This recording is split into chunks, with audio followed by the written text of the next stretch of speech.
আসসালামু আলাইকুম ওয়া রাহমাতুল্লাহি ওয়া বারাকাতুহু। আলহামদুলিল্লাহি রাব্বিল আলামিন ওয়াসসালাতু ওয়াসসালামু আলা রাসূলিল্লাহ ওয়া আজওয়াজিহি ওয়া আসহাবিহি আজমাইন, আম্মা বা'দ। ফাআউযু বিল্লাহি মিনাশ শাইতানির রাজীম। বিসমিল্লাহির রাহমানির রাহিম। রাব্বিশরাহ লি সাদরি ওয়া ইয়াসসির লি আমরি ওয়াহলুল উকদাতাম মিন লিসানি ইয়াফকাহু কওলি। রব্বি জিদনি ইলমা, রব্বি জিদনি ইলমা, রব্বি জিদনি ইলমা। আলহামদুলিল্লাহ, আল্লাহ সুস্থতার সাথে কোরআন ক্লাসে উপস্থিত হওয়ার তৌফিক দিয়েছেন। সবাই বলি আলহামদুলিল্লাহ। সালাত ও সালাম বর্ষিত হোক রাসূলের উপর, সবাই বলি সাল্লাল্লাহু আলাইহি ওয়াসাল্লাম। আলহামদুলিল্লাহ, আজকে আমরা 7 থেকে শুরু করব ইনশাআল্লাহ। এটা হচ্ছে লামুল ইবতেদাই, জোর দেয়া বা অধিক গুরুত্ব দেয়া বোঝাতে ফাথা বা জবর সহ এই লাম ব্যবহৃত হয় মুবতাদার পূর্বে। তাহলে কার পূর্বে? মুবতাদার পূর্বে। অর্থাৎ আমরা জুমলাতুল ইসমিয়াকে তাগিদ দিতে ইন্না ব্যবহার করেছি, এবং ইন্না ব্যবহার করার পরে মুবতাদাটা মানসুব হয়ে যায়, অর্থাৎ ফাতা হয়ে যায়, এবং নাম হয়ে যায় ইসমু ইন্না আর খবর ইন্না। আর এই লামু ইবতেদাও জুমলাতুল ইসমিয়ার পূর্বে ব্যবহৃত হয়, মুবতাদার সাথে বসে, প্রথমে বসে। যেমন এই যে লা বাইতুকা, নিশ্চয়ই তোমার বাড়ি, জামিলুন, সুন্দর। যদি এখানে লাটা বাদ দিতাম তাহলে বাইতু মুবতাদা ওয়া হুয়া মুদাফ, কা মুদাফ ইলাইহি, জামিলুন হচ্ছে খবর। এই জুমলাতুল ইসমিয়া এর আগে লাম যুক্ত করলাম, কিন্তু লামটা হচ্ছে ইন্নার মতো দুষ্টু না, এই হচ্ছে ভদ্র। যদি এখানে ইন্না বসাতাম তাহলে কি হতো? ইন্না বাইতা কা, এই বাইতুকে বাইতা করে দিত ইন্না, কিন্তু এই লামটা এই দম্মা ধরে টানাটানি করে না। এই বসার পরে মুবতাদা যে ইরব মারফুই আছে। এবার কোরআনে দেখি, ওয়ালা যিকরুল্লাহি, নিশ্চয় আল্লাহর স্মরণ, আকবারু, সর্বোত্তম। এখানেও যিকরু মুবতাদার সাথে লাম বসেছে। এই লামু ইবতেদাকে হারফু জার লিয়ের সাথে মিলিয়ে ফেলার সুযোগ নেই, কারণ হারফু জার লামের সাথে রয়েছে কাসরা বা জের। তবে কখনো কখনো ইয়া ফাতা বা জবর গ্রহণ করে যখন ইহার সাথে দমির যুক্ত হয়। অর্থাৎ এই হারফ জার লি অর্থাৎ জন্য, এটা কিন্তু এই লামু ইবতেদা অর্থাৎ শুরুর লাম, ইবতেদা মানে শুরুর লামের সাথে মিলিয়ে ফেলা যাবে না। এটা আমরা কিভাবে বুঝবো? এই লামটা যদি এই লামটা হারফ জার না, হারফ জার পরের ইসমটা কি হয়? মাজরুর হয়। কিন্তু এইখানে কি এই যে লামু ইবতেদার পরে কি বাইতুটা মাজরুর আছে? না, মারফুই আছে। যে এইভাবে আমরা পার্থক্য করতে পারবো। যদি এটা হারফ জার হতো তাহলে তো লি হতো আর বাইতি হতো, কাসরা করে দিত। কিন্তু কখনো কখনো ওই লামু ইবতেদাটা হারফ জারটা লা হয় উচ্চারণের সুবিধার্থে, যুক্ত দমিরের সাথে যখন যুক্ত হয় আর কি। লাহু, লা হারফ জার, হু ইসম মাজরুর, কিন্তু মাবনির জন্য দেখতে পাচ্ছি না। এই তাহলে এটা তো আমরা এমনি চিনতে পারবো, তাই না? লাহু, লাকা, লাহা, লাকুম, এরকম। আর এটা যেহেতু মুবতাদার সাথে বসবে, তাহলে এই যে হু তো কাসরা পজিশনে আছে, তাহলে মুবতাদা কখনো কাসরা হতে পারে না, মুবতাদা অলওয়েজ মারফু হবে। মনে রাখতে হবে যে লামু ইবতেদাই হলো লামু ইবতেদাই যুক্ত হলে মুবতাদার শেষের হরকতের কোনো পরিবর্তন হয় না। যেমন আমরা দেখলাম লা বাইতু, লা যিকরু, কোনো পরিবর্তন হয়নি। তো এইভাবে লি আর লা এর পার্থক্য আমরা করতে পারবো, আমাদের এমনি অভ্যস্ত হয়ে যাবো আমরা ইনশাল্লাহ। তো চিন্তার কোনো বিষয় না। আলহামদুলিল্লাহ, এখন আমরা 8 নম্বর দেখবো, লামু মুজাহলাকা, অর্থাৎ লামু মুজালাকা, অর্থাৎ স্থানান্তরিত লাম, মানে যে লামটা সরে যায় আর কি। লামু ইবতেদা যুক্ত বাক্যে লা বাইতুকা জামিলুন, এই লা বাইতুকা জামিলুনের যে লা আছে একে বলা হয় ইবতেদা। এই লাটা মাঝে মাঝে সরে যায়, তখন বলা হয় লামু মুজালাকা, স্থানান্তরিত লাম। এই লামটা কখন সরে? এই যে লামু ইবতেদা যুক্ত বাক্যে অর্থাৎ লা বাইতুকা জামিলুন, এই বাক্যে যদি আরো জোর বাড়িয়ে দিতে চায়, নিশ্চয় তোমার বাড়ি সুন্দর, যদি আরো জোর বাড়িয়ে দিতে চায় তখন ইন্না নিয়ে আসতে হবে। ঠিক আছে? ইন্না মানেও নিশ্চয়, লা মানেও নিশ্চয়, নিশ্চয় তোমার বাড়ি সুন্দর। সেক্ষেত্রে যদি ইন্না আসে, ইন্না তো দুষ্টু, ইন্না তো প্রথমে বসে কি করে? মুবতাদাকে ফাতা করে দেয়। এ লাম তো ভদ্র, তো লাম তখন কি করে? ওর জায়গা ছেড়ে দেয়। ইন্না লামকে দেখতে পারে না আর কি, ইন্না দুষ্টু হওয়ার কারণে। তো ইন্না আর এই লামটা কখনো পাশাপাশি বসতে পারে না। তো ইন্না যখন প্রথমে আসলো তখন এই লামটা কি হয়ে যাবে, এই যে খবরের সাথে যুক্ত হবে, চলে যাবে, বললো যে দুষ্টু ওর কাছে থাকবো না বলে এই ওর থেকে সরে আসবে। তো এখানে ওইটাই বলা আছে যে ইন্না যুক্ত করা হয়, লামু ইবতেদা যুক্ত বাক্যে যদি ইন্না যুক্ত করা হয় তবে লামু ইবতেদা স্থানান্তরিত হয়ে খবরের সঙ্গে যুক্ত হয়, খবরের সঙ্গে যুক্ত হয়, কারণ দুটি গুরুত্ব নির্দেশক শব্দ বা শব্দাংশ একসঙ্গে আসতে পারে না। ইন্না যুক্ত হওয়ার পর বাক্যটি হয় ইন্না বাইতাকা, এই যে দুষ্টুমি শুরু করে দিছে, ইন্না বাইতুকে বাইতা করে দিছে, ইসমু ইন্না বানাই দিছে। আর এই যে লা বাইতু, এই লাটা ছিল, এই লাটা খবরের সাথে আসে, লা জামিলুন, ইন্না বাইতাকা লা জামিলুন, নিশ্চয় তোমার বাড়ি সুন্দর, নিশ্চয় তোমার বাড়ি সুন্দর।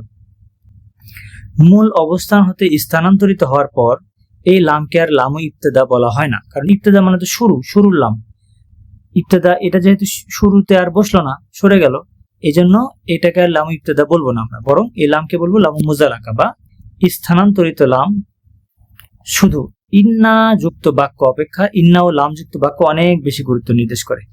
অর্থাৎ একটা বাক্য ইন্না আছে আর একটা বাক্যে ইন্না এবং লা দুইটাই আছে, তাহলে একটাতে একটা নিশ্চয়, একটাতে দুইটা নিশ্চয়, তাহলে অবশ্যই কি ইন্না এবং লা যেটাতে আছে সেটা বেশি জোর দিবে, বেশি গুরুত্ব নির্দেশ করবে। আমরা এখন কোরআনের আয়াতগুলো পড়বো ইনশাআল্লাহ। এই কোরআনে ইন্না এবং লা এর ব্যবহার। 1 নাম্বার, ইন্না ইলাহা, এই যে ইলাহুন ছিল, ইলাহা ফাতা করে দিছে ইন্না, তাহলে ইন্না ইলাহা কুম, নিশ্চয় তোমাদের ইলাহা, ইলা ওয়াহিদুন, একজন, তাহলে এখানে দুইটা তাগিদ, নিশ্চয় তোমাদের ইলাহ একজন, কিন্তু আমরা বাংলা ভাষায় তো নিশ্চয় দুইবার ব্যবহার করি না, বাংলা ভাষায় এরকম তাগিদ নেই। এরপর তাহলে এই লামটা খবরের সাথে যুক্ত হয়, তবে লাম মাঝে মাঝে মুবতাদার সাথেও যুক্ত হতে পারে যদি মুবতাদাটা বাক্যের পরে আসে। মুবতাদা কখন বাক্যের পরে আসে? মুবতাদা যখন অনির্দিষ্ট হয় এবং খবর যখন শিবু জুমলা হয় তখন মুবতাদাটা বাক্যের পরে আসে, সেক্ষেত্রে লামটা মুবতাদার সাথে যুক্ত হবে, অর্থাৎ লাম ইন্নার সাথে থাকবে না, ইন্নার সাথে যে থাকবে লাম তার সাথে নেই। এরপর 2 নাম্বার দেখি, ইন্নাল ইনসানা, এই ইনসানা ইন্নার কারণে মানসুব হয়েছে, আর যে ফি খুসরিন শিবু জুমলা খবর, এই খবরের সাথে লা যুক্ত হয়েছে, লামু মুজাহলাকা। এরপর এটা হলো নিশ্চয় মানুষ ক্ষতির মধ্যে আছে। এরপর 3 নাম্বার, ইন্নাল ইনসানা লিরব্বিহি লাকানুদ, নিশ্চয় মানুষ তার রবের প্রতি বড়ই অকৃতজ্ঞ। তাহলে এখানে ইন্নাল ইনসানা এটা হচ্ছে মানসুব পজিশনে আছে ইসমু ইন্না ইন্নার কারণে, আর এই যে খবরের সাথে লা যুক্ত হয়েছে লাকানুদ, ডাবল তাগিদ আর কি। এরপর ইন্না রব্বি লাসামিউদ দুআ, নিশ্চয় আমার রব প্রার্থনা শুনে থাকেন। তাহলে ইন্না রব্বি, ইন্নার পরে কোনটা ইসম? রব্বি, তাহলে রব্বিটা মানসুব পজিশনে আছে, ইসমু ইন্না মানসুব, আর ইয়া মুতাকাল্লিম যেহেতু আগের বর্ণকে কাসরা করে দেয় এই জন্য ওই রব্বাটা দেখতে পাচ্ছি না, রব্বি দেখতে পাচ্ছি। জি, মানে ইয়া মুতাকাল্লিমটা ইন্নার থেকেও বড় দুষ্টু, ইন্না করে দেয় ফাতা, ইয়া মুতাকাল্লিম করে দেয় কাসরা, তাহলে এই ইন্না তো ইয়ার সাথে পারলো না, তাই না? ইয়াই জিতে গেল শেষমেশ। আর এই লাটা সামিউ এই খবরের সাথে যুক্ত হলো। আলহামদুলিল্লাহ, আশা করি আমরা এটুকু বুঝতে পেরেছি।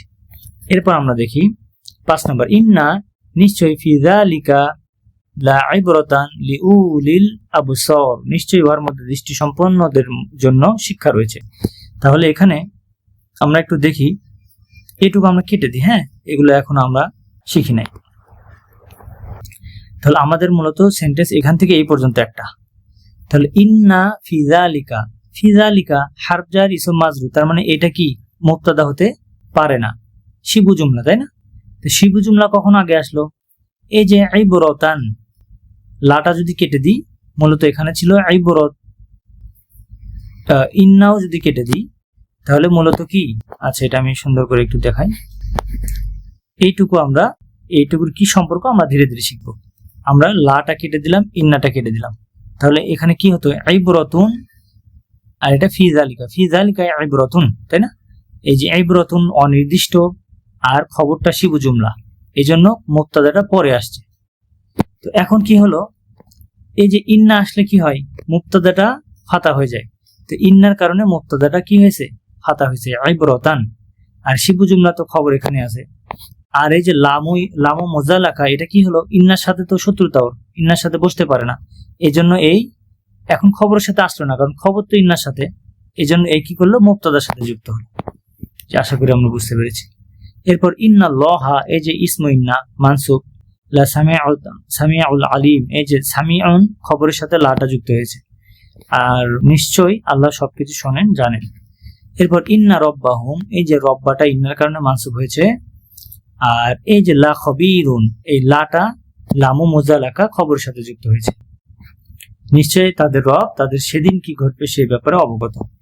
এরপর ইন্না নাহনু নাজ্জালনা, নিশ্চয় আমরা নাজিল করেছি, আর যিকর স্মরণ বা কোরআন, ওয়া ইন্না এবং নিশ্চয় আমরা লাহু লাহাফিজুনা, আমরা ইহার সংরক্ষণকারী বা হেফাজতকারী।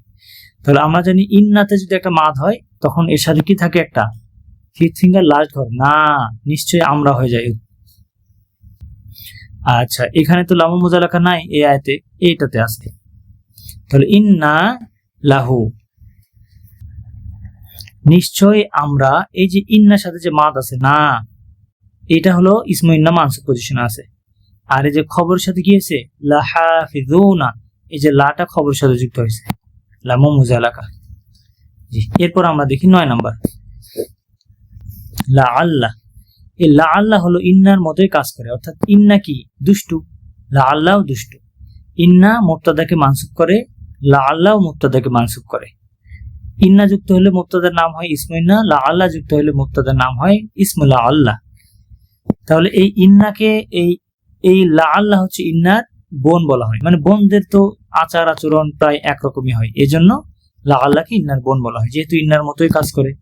ইহা আশা করা অথবা আশঙ্কা করা অর্থে ব্যবহৃত হয়, অর্থাৎ লা আল্লাহ কখনো আশা করা অর্থেও ব্যবহৃত হয়, কখনো আশঙ্কা করা অর্থেও ব্যবহৃত হয়। যেমন পজিটিভ কথার ক্ষেত্রে যে আবহাওয়া ভালো, এটা কি পজিটিভ, এখানে কি আমরা বলতে পারি আমি আশঙ্কা করছি আবহাওয়া ভালো? আমরা বাংলা ভাষাতেও এরকম ইউজ করি না। এই ক্ষেত্রে আমরা বলি কি, আশা করা যায়, আশা করছি আবহাওয়া ভালো, না আমি আশা করি যে আবহাওয়া ভালো। এই যে পজিটিভ কথার ক্ষেত্রে আশা করি, আমি আশা করি তুমি ভালো রেজাল্ট করবে, ঠিক আছে। আবার যদি একটু খারাপ পড়াশোনা করে নেগেটিভ কথা যদি বলি যে তুমি ফেল করবে, সেক্ষেত্রে কি বলি, আমি ভয় পাচ্ছি তুমি ফেল করবে, আমি আশঙ্কা করছি তুমি ফেল করবে। পজিটিভ কথার ক্ষেত্রে আশা করা, আর নেগেটিভের ক্ষেত্রে আশঙ্কা করা। এই যে শিক্ষকটি অসুস্থ, নেগেটিভ কথা না, এই ক্ষেত্রে কি আমরা বলতে পারি আমি আশা করি যে শিক্ষকটি অসুস্থ? বলতে পারি না। আমরা কি বলি, আমি আশঙ্কা করছি যে শিক্ষক অসুস্থ। আরবিতে এরকম কি ব্যবহার করা হয় দেখেন, আল জাউ মুবতাদা জামিলুন খবর, এর উপরে এর প্রথমে যখন লা আল্লাহ যুক্ত করবে তখন লা আল্লাল জাওয়া মুবতাদাটা মানসুব হয়ে গেল, ইন্নার মতো কাজ করতেছে, জামিলুন খবর। তাহলে এই জাওয়া হলো ইসমুল্লাহ আল্লাহ, জামিলুন হচ্ছে খবরুল্লাহ আল্লাহ, আমি আশা করি যে আবহাওয়া ভালো। আল মুদারিস মারিদুন, এখানে মুবতাদা আল মুদারিসু, তাহলে এখানে যদি লা আল্লাহ যুক্ত করি কি হবে, লা আল্লাল মুদারিসা, আমি আশঙ্কা করছি শিক্ষকটি মারিদুন অসুস্থ। দেখুন সেম, তাই না, ইন্নার মতো কাজ করেছে। এই হলো লা আল্লাহর ব্যবহার। এখন তবে এই দার্সে লা আল্লাহ শুধু আশা করা অর্থেই ব্যবহৃত হবে। এই দার্সে আমরা শুধু লা আল্লাহর ব্যবহারটা পাবো আশা করা অর্থে। যেমন হুয়া বি খয়রিন, তিনি ভালো আছেন, তাহলে লা আল্লাহ যুক্ত করলে এই হুয়া তো মারফু, তাই না, এই কখনোই মানসুব মাজরুর হতে পারে না মুক্ত দমির। কিন্তু যখন লা আল্লাহ যুক্ত করবো এই তো মানসুব হয়ে যাবে, তখন কি করব, যুক্ত দমির যুক্ত করতে হবে। হুটা মানসুব এবং মাজরুর হয়, কারণ মিন হু, মিনের পরে মাজরুর, হু বসছে। আবার ইন্না হু যে পড়ছি, যে হু মানসুব এরকম, কিন্তু হুটা কখনোই মারফু পজিশনে থাকতে পারে না। আর ইন্নার সাথে যখন যুক্ত দমির যুক্ত করছি, ইন্না হু, ইন্না হুমা, ইন্না হুম, ইন্না হা, ইন্না হুমা, ইন্না হুন্না, এভাবে 14টা ফিঙ্গার আমরা প্র্যাকটিস করেছি। ঠিক সেম ভাবে লা আল্লাহর সাথেও যুক্ত দমির যুক্ত করতে হলে ওইভাবে পড়তে হবে। লা আল্লাহু, লা আল্লাহুমা, লা আল্লাহুম, লা আল্লাহ, লা আল্লাহা, লা আল্লাহুমা, লা আল্লাহুন্না, লা আল্লাকা, লা আল্লাকুমা, লা আল্লাকুম, লা আল্লাকি, লা আল্লাকুমা, লা আল্লাকুন্না, লা আল্লি, লা আল্লানা। তাহলে এখানে হু ফার্স্ট ফিঙ্গার ফার্স্ট ঘর, তাহলে এই ফার্স্ট ফিঙ্গার ফার্স্ট ঘরের দমির হচ্ছে হু। তাহলে লা আল্লাহু বিখয়রিন, আশা করছি তিনি, আমি আশা করছি তিনি ভালো আছেন। এরপর হুম বিখয়রিন, হুম কোন ফিঙ্গার, ফার্স্ট ফিঙ্গার লাস্ট ঘর, তাহলে হুম যুক্ত দমির হুম। লা আল্লাহুম, আশা করছি তারা, বিখয়রিন ভালো আছেন। এরপর লা আল্লাহা, আশা করছি সে, বিখয়রিন ভালো আছে। হিয়া যেহেতু সেকেন্ড ফিঙ্গার ফার্স্ট ঘর, এই ঘরের যুক্ত দমির হচ্ছে হা। এরপর হুন্না, লা আল্লাহুন্না বিখয়রিন, আশা করছি তারা ভালো আছে। সেকেন্ড ফিঙ্গার লাস্ট ঘর, মুক্ত যুক্ত সেম, হুন্না হুন্না। আন্তা তাহলে লাআল্লাকা বিখয়রিন, আশা করছি তুমি ভালো আছো। এরপর আনতুম লাআল্লাকুম, আশা করছি তোমরা বিখয়রিন ভালো আছো। এরপর আনতি তাহলে ফোর্থ ফিঙ্গার ফার্স্ট ঘর, কি হবে যুক্ত তুমি, লাআল্লাকি বিখয়রিন, আশা করছি তুমি ভালো আছো। আনতুন্না তাহলে এটা হচ্ছে কুন্না, যুক্ত দমিরে কুন্না হবে, ফোর্থ ফিঙ্গার লাস্ট ঘর, লাআল্লাকুন্না, আশা করছি তোমরা বিখয়রিন ভালো আছো। এরপর আনা নাজিহুন, আমি, আসলে এই নাজিহুনের অর্থ হচ্ছে পাশকারী, তাহলে আমি পাশকারী, এটা তো আমরা বলি না বাংলা ভাষায়, সেক্ষেত্রে আমরা কি বলবো, আমি সফল বা আমি পাশ করেছি। তাহলে আনা হচ্ছে ফিফথ ফিঙ্গার ফার্স্ট ঘর, তাহলে ই, তাহলে লাআল্লি নাজিহুন, আশা করছি আমি সফল হব বা পাশ করব, বা আশা করছি আমি সফল। এরপর নাহনু ফিফথ ফিঙ্গার লাস্ট ঘর, তাহলে লাআল্লা নাজিহুনা, আশা করছি আমরা সফল হব। এরপর আল মুদিরু, ও এই দমির গুলাও কিন্তু লাআল্লার পরে বসে যেন মানসুব হবে, মানসুব পজিশনে বসবে, মাবনির জন্য আমরা দেখতে পারি না। এরপর আল মুদিরু ফিল গুরফাতিহি, প্রধান শিক্ষক তার রুমের মধ্যে, লাআল্লাল মুদির ইসমুল আল্লাহ মানসুব, আশা করছি প্রধান শিক্ষক তার রুমের মধ্যে। এরপর আল ইখতিবারু, এখানে লাআল্লা যুক্ত করলে লাআল্লাল ইখতিবার, আশা করছি পরীক্ষা সাহালুন সহজ। আলহামদুলিল্লাহ, আশা করছি আমরা লাআল্লার ব্যবহার বুঝতে পেরেছি। এরপর 11 নম্বর, জু অর্থ অধিকারী, অধিকারে থাকা বা থাকা। তাহলে এই জু শব্দটা কি হয়, সর্বদাই মুদফ, আইয়ু যেমন সর্বদা মুদফ, জুও সর্বদা মুদফ। তাহলে এর পরবর্তী শব্দটি কি, মুদফ ইলাইহি, জু মালিন, এই যে মুদফ ইলাইহি মাজরুর হয়েছে, তাহলে মালিন মানে সম্পদ, তাহলে সম্পদের অধিকারী, যেহেতু জু অর্থ অধিকারী। এরপর জু খুলুকিন, উত্তম আচরণের অধিকারী, জু ইলমিন, জ্ঞানের অধিকারী অর্থাৎ জ্ঞানী। এই এরপর জু এর কিছু ব্যবহার দেখব। 12 নম্বর, নিচের বাক্যগুলো পড়ি ও অর্থ করি। 1 নম্বর, মুদিরু মুদিরু না আমাদের প্রধান শিক্ষক, জু কামাতিন তাওইলাতিন, লম্বা গঠন বিশিষ্ট, মানে আমাদের প্রধান শিক্ষক লম্বা গঠনের অধিকারী, লম্বা ফিগারের অধিকারী, মানে শারীরিক স্ট্রাকচারে, কামাতিন। তাহলে এখানে একটু বিশ্লেষণ যদি করি, জুটা হচ্ছে খবর, এখানে মদিনা বইয়ে সিঙ্গেল ওয়ার্ডকে এই যে খবর হিসেবে ব্যাখ্যা করে আর কি, সূক্ষ্ম ইরব বিশ্লেষণ যেটা। তাহলে জুটা হচ্ছে মুবতাদা, জু হচ্ছে খবর, ওয়া হুয়া মুদফ, কামাতিন মুদফ ইলাইহি, ওয়া হুয়া মানউত, তাওইলাতিন হচ্ছে তার নাত। আর মুবতাদা তো জানি মুদিরু, ওয়া হুয়া মুদফ, না হচ্ছে মুদফ ইলাইহি। আচ্ছা, এরপর হাজার দাফতারু, এই খাতাটি, হাজা মুবতাদা, ওয়া হুয়া মুবদাল, এটা হলো বাদাল। আর জু এটা খবর, ওয়া হুয়া হচ্ছে মুদফ, ওয়ারাকিন মুদফ ইলাইহি, মুসাফফরিন হচ্ছে এই ওয়ারাকিনের নাত। তাহলে এই খাতাটি লাইন টানা কাগজ বিশিষ্ট, মানে লাইন টানা কাগজের এরকম। এবার আহমাদ তালিবুন, একজন ছাত্র, এই যে মুবতাদা খবর পেয়ে গেলাম। এই ছাত্রটা কেমন ছাত্র, তাহলে এটা হলো মানত। জু ইলমিন, জ্ঞানের অধিকারী, ওয়া খুলুকিন, উত্তম চরিত্রের অধিকারী। তাহলে তালিবুন হচ্ছে মানত, জু তার নাত, ওয়া হুয়া মুদফ, ইলমিন মুদফ ইলাইহি। আর ওয়াও এর ব্যবহার এখন আমরা শিখি নাই। হাযাল কমিসু, এই জামাটি, জু কুম্মিন কসউইরিন, খাটো হাতা বিশিষ্ট, এই জামাটি খাটো হাতা বিশিষ্ট। তাহলে এটা মুবতাদা, ওয়া হুয়া মুবদাল, আল বাদাল, এটা হলো বাদাল, জু হলো খবর, ওয়া হুয়া মুদফ, কুম্মিন মুদফ ইলাইহি, ওয়া হুয়া মানউত, কসইরিন হচ্ছে নাত, কসইরিন অর্থ খাটো, কুম্মিন অর্থ জামার হাত। ওয়া যাকা, এবং ওইটি, জু কুম্মিন তাওইলিন, লম্বা হাত বিশিষ্ট, মানে এই জামাটা ছোট হাতা বিশিষ্ট, ওই জামাটা বড় হাতা বিশিষ্ট, এরকম। এখানে যাকা হচ্ছে মুবতাদা, আর জু হচ্ছে খবর, ওয়া হুয়া মুবতাদা, এরপর ওয়া হুয়া মুদফ, এটা মুদফ ইলাইহি, মানত এটা নাত। এরপর 5 নম্বর, আল মসজিদু মসজিদ, আল্লাযী যা ফি হাইনা, আমাদের গ্রামে, জু মানারাতিন ওয়াহিদাতিন, এক মিনার বিশিষ্ট। তাহলে আল মসজিদু মুবতাদা, আর আল্লাযী হলো ইসমু মাউসুল, ফি হাইনা সিলাতুল মাউসুল, ফি হাবজার, হাই হচ্ছে ইসম মাজরুর, ওয়া হুয়া মুদফ, না মুদফ ইলাইহি। তাহলে এটা মিলে হচ্ছে সিলাতুল মাউসুল হলো, জু হচ্ছে খবর, ওয়া হুয়া মুদফ, মানারাতিন মুদাফ ইলাইহি ওয়া হুয়া মানউত ওয়াহিদাতিন হচ্ছে তার নাত। জি আলহামদুলিল্লাহ, আজকে পর্যন্ত থাক। সুবহানাকা আল্লাহুম্মা ওয়া বিহামদিক নাশহাদু আল্লা ইলাহা ইল্লা আনতা নাস্তাগফিরুকা ওয়া নাতুবু ইলাইক। আসসালামু আলাইকুম ওয়া রাহমাতুল্লাহি ওয়া বারাকাতুহু।